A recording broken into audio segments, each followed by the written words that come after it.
Hey guys, welcome back to the BuzWeaver channel. And today we have some breaking news as well as our top story following the Friday vlog. I hope everyone was able to check that out. So we have from NBC News, Zelensky's meeting with Trump and Vance unravel into an extraordinary clash. After the meeting, Trump said on his Truth Social website that Zelenskyy is not ready for peace and that he disrespected the United States. So there's a little bit of a personality clash going on here, and I think there are a few things to keep in mind here. You have Zelenskyy, who has been attacked by Russia, invaded by Russia, and we have talked about this when it started, and I have been following it all along. And you guys know that I'm going to keep up with this sort of information, although I've kept it in the background and have not brought it up all that much on the channel. But it's come to a head today. And now we're seeing this unraveling. Now, I'm going to say this with as much detail as I can because I certainly believe that Russia invaded Ukraine because that's exactly what happened. Just as we had covered it, just as we had talked about it when it started to unfold. Russia's behavior is despicable, reprehensible, and criminal. That's my thoughts. That's my opinion. And I empathize with Ukraine. The way this is unraveled and the way this is unfolded is a bit convoluted. And I think what's happened here is that for the last several years, at least for the last 3 during this war, of course, Zelenskyy has shown up here in D.C., was given warm reception, and was given money and support and these types of things, which I don't necessarily entirely object with. And so the attitude I think that Donald Trump had in this particular situation was that he wanted to see a little bit of gratitude from Zelenskyy. And but at the same time, I can understand that Zelenskyy is in a very desperate situation. And there's many things that I could walk away from, many opinions that I have about this entirely. And a lot of it also depends on the EU, because the EU talks big.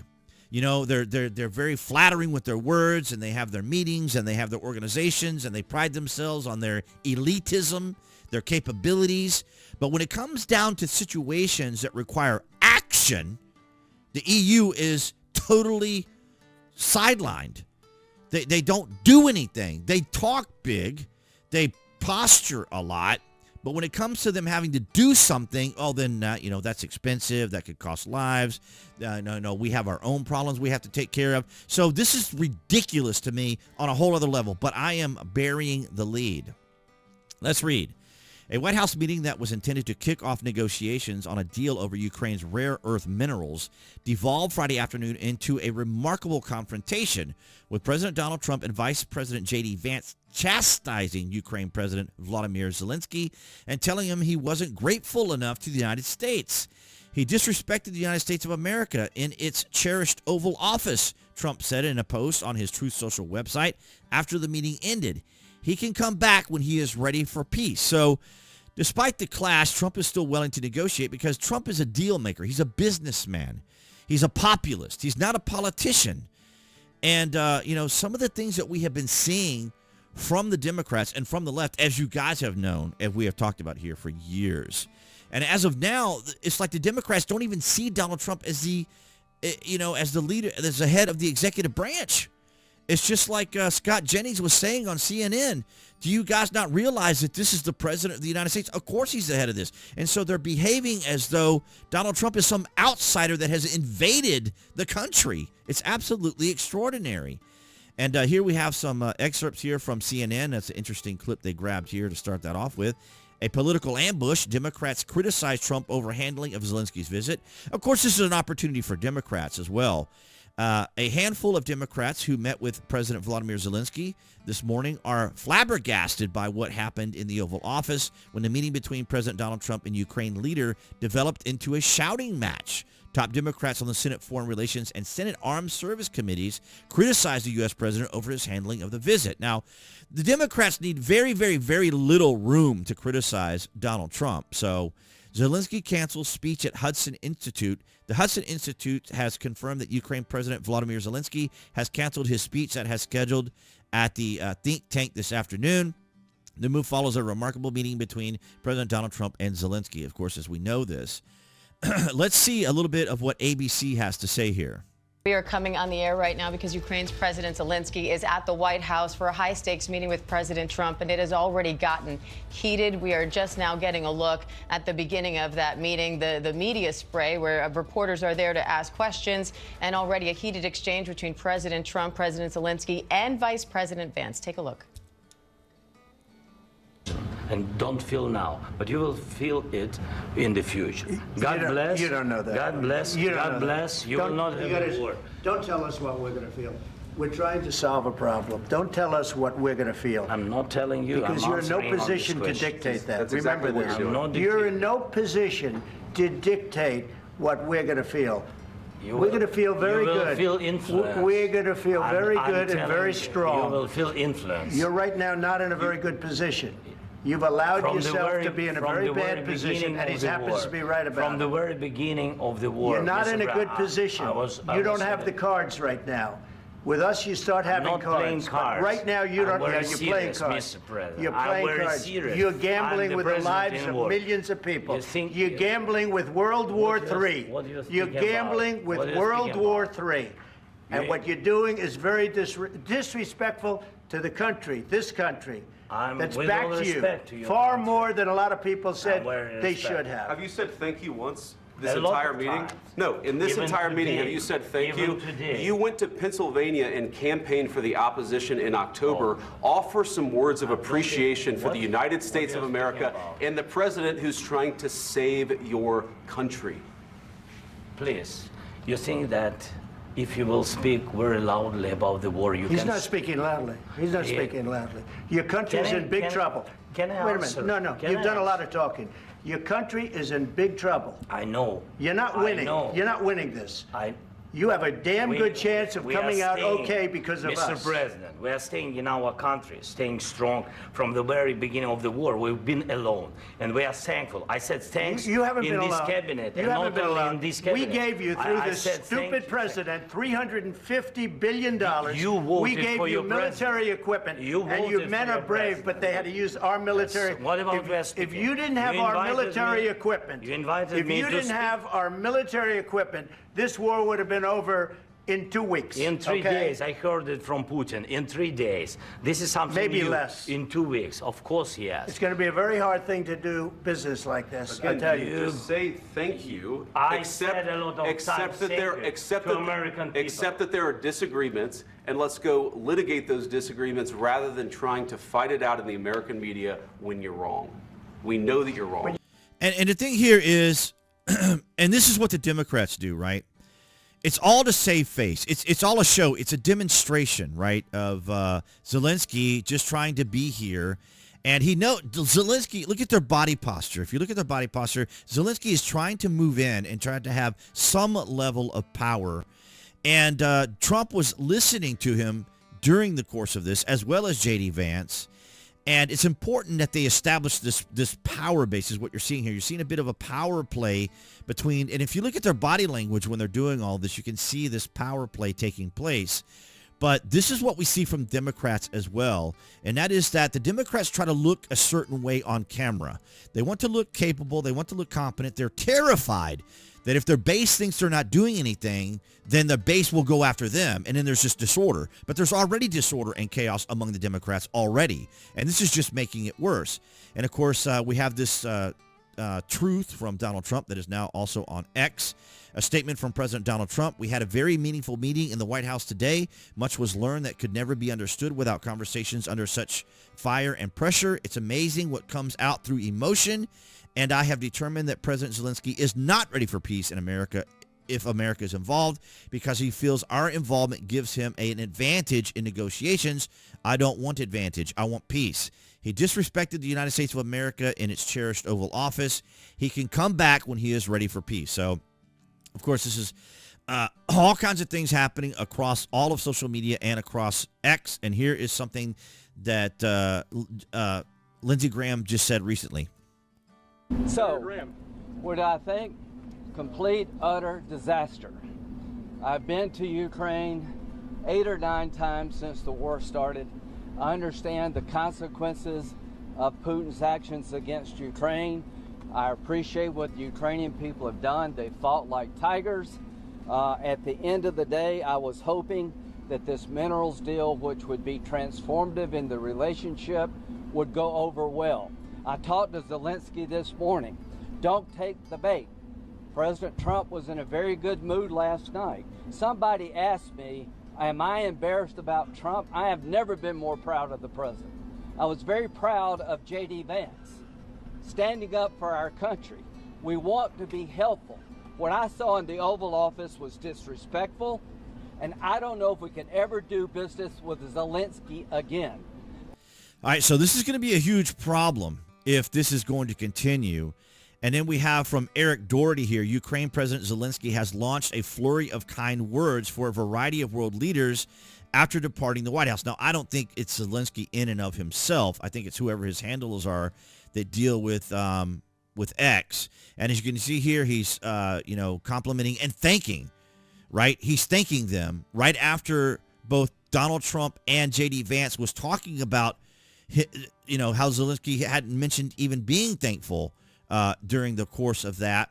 Now, it's extraordinary because it is a power move. And as I said, it looks like it's a big play by Zelenskyy. I think he didn't realize how Trump was going to react because for the most part, he's been contending with Democrats. And the Democrats have been everything but accommodating to him. So he simply comes here, they flatter him, they put on a big show. Of course, they do a lot of this for their base, that is the left.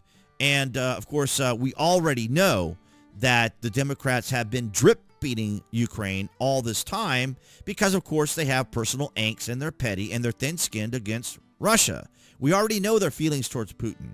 And the thing is that people don't understand or isn't emphasized enough is that the Democrats seem perfectly content with Ukrainians dying as long as they could be a thorn in the side of Putin. And I've said this quite often, even to the Ukrainian people that I talk to on Twitter and stuff. And I try to be as respectful as possible. They're being drip-fed because of political differences that Democrats have in the United States with Putin. And they are very content to allow the Ukrainians to continue to be a drain on Russia, hoping, I suppose, at some point that the Russian people will then get fatigued over the war, very much like we saw in Afghanistan, and then turn against Vladimir Putin. But so far, that's not happened. So how many lives have to be wasted to entertain a political, petty war, right? I empathize greatly with Ukraine, tremendously. And I think what Russia has done is criminal. And I am just as equally as annoyed and irritated by the EU, who pride themselves on their negotiation skills and their elitism and their intellect. They couldn't come up with a casus belli. They couldn't come up with a reason to help Ukraine out. They couldn't come together to be able to help Ukraine. I don't see any of that happening. Here's a little bit of levity from all this, as it's mentioned here, a moment of levity. Yeah, really? Even though I think he's a great guy, by the way. But I don't know if you two like each other, but you know what? I think he's dressed. I think he's dressed beautiful. I like this guy. I think he's dressed beautiful. So I do like your clothing. Bro. So he likes the way he's dressed here. And Jake Bro is an individual. Jake Bro is former military, Air Force, and I've been watching him for quite some time since the beginning of the war. He worked in nuclear silos when he was with the Air Force. He, of course, is a big defender of Ukraine. I respect it a great deal. He's not a big fan of Donald Trump, and that's understandable. I'm fairly confident that Jake is a Democrat and leans left, but I can respect and understand his arguments that he makes in support of Ukraine, as we've seen that across many different groups of people. However, at least with Jake Bro, I know that he can identify Ukraine on a map and understands where this is in Europe and has knowledge and information and understanding of the military as well as our interactions with NATO and just the European theater, the history and stuff of what's going on in Ukraine. And this is his website if you guys want to go and check out Jake. Now, I don't agree with a lot of things that he says, but I do think that he presents his information in a very excellent way. He does a lot of great research. He's very articulate, and he's able to express himself quite well, although I don't always agree with him. And then for years, and I've mentioned to you guys many times about Denis Davidov. He is a professional pilot there in Ukraine, and he's been covering the war since the very beginning. And so I have been watching Denny's. So if you guys want to check out his channel, you can go there and check him out. Operator Starsky, who is with the Ukraine military. He's a press. He's with the press. He's a military soldier with the press there in Ukraine. And we followed each other on Twitter, but he has since left to go to Blue Sky. So if you guys want to check out Operator Starsky, you can definitely go and check him out. And Arthur Rehu is a former military soldier from Estonia, and I have been watching him for many years. Estonia is right next door there to Ukraine, and I've been watching his coverage. So if you want to go check out Arthur, he has great information as well, presents his stuff very well. And Speak the Truth, this is two Army veterans. I believe Matt is from the Army as well. Robert is a former sniper with the U.S. Army, and they have been covering this war and other wars and conflicts throughout the world. So I watch these guys. If you guys want to check out Speak the Truth, absolutely go by and check out these guys as well. They're absolutely fantastic. And, and to an extent, I've always kept up with this in the background. A friend of mine who is on Facebook, she adopted 3 children from Ukraine years ago. Her children are now young adults. They've all graduated from high school now. 2 of them are now married. One of them, I think, is serving in the Air Force. In February and March 2014, Russia invaded the Crimea Peninsula, part of Ukraine, and then annexed it. This took place in the relative power of vacuum immediately following the Revolution of Dignity. And this is something that I like to bring up often. There was a trilateral agreement that was made between the United States, Ukraine, and Russia.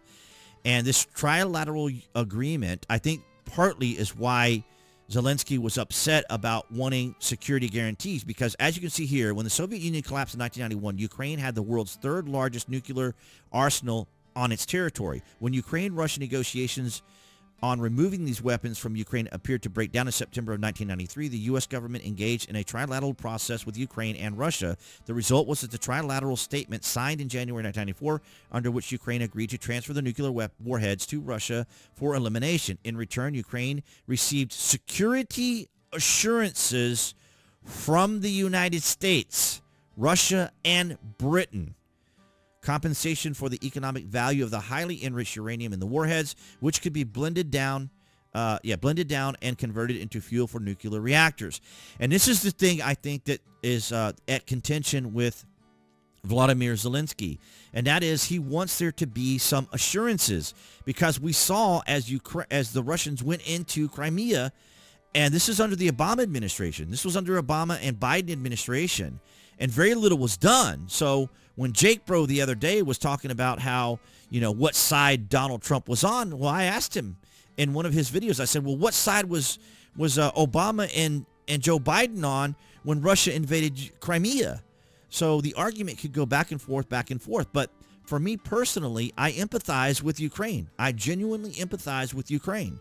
And it's unfortunate what is done. And Russia has done something that I think is criminal. And the EU agrees with it too. And they even call him a terrorist. And the thing is, okay, EU, what are you doing about it? If this is in your backyard, Ukraine is in your backyard, what are you guys doing? Now, of course, they've done some things. They supplied military equipment and aid and money, not at the level that the United States can do it. But certainly the EU needs to make a little bit more of an effort. Now, as far as how this is all going to work out, maybe Zelenskyy and Donald Trump will come back to the table. Maybe they'll get some discussion.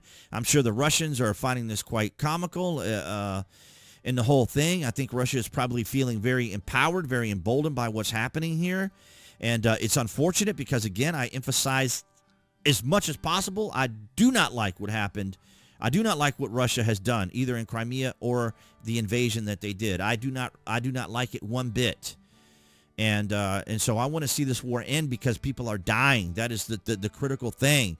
Who would have ever thought Democrats would be against stopping a war? It's unfathomable to think that the Democrats or leftists or even the EU are more concerned about sticking it to Putin and the fact that people are dying in a country. Trump is trying to end this war because of the death. It's absolutely extraordinary. But I welcome your guys' thoughts and opinions down in the comment section down below. And I want to get your thoughts and opinions on what is happening. I mean, just in general over our country. We're certainly seeing that Trump is asserting himself as president of the United States. And, of course, the Democrats resent it. The left resent it. They don't like it. And, of course, Zelenskyy, I think, was trying to do a little pushback here. He was trying to do a little face saving. I think he may have actually hurt his cause than helped his cause, because Donald Trump is in power right now, not the Democrats. The Democrats want to be in power, but they're not. And so now they're going after one of the most powerful people in the world, and it's not going to work out very well for them. As Trump said, do you want this war to continue? The war can continue. And Ukraine is going to suffer horribly from this decision, this power-based posturing that's going on here. It's insane. But I do welcome and appreciate your guys' support. I ask you guys to avail yourselves to the individuals that I've been following all this time if you guys want to learn more about what's been going on. And, of course, I appreciate all of your guys' support. Below this video, you can find the various social media links that I belong to include X. You guys can follow me there. And, of course, if you order frequently from Amazon or are a Prime member, you can use my landing page link, as it helps out the channel. And, of course, speaking of privacy and protection, if you want to set yourself up with a VPN, virtual private network, I have that available down there as well. That is with Trust Zone. So thank you guys so very much. BitChute, Rumble, and Odyssey, you guys have been amazing. And, of course, everyone here on YouTube for your guys' continued support as my voice is starting to fade away. Appearing there on the screen, that would be the channel icon. You guys can click on that to subscribe as well, so select notifications. That way you know when there's content here on the channel. And I'll see all you guys in the next video.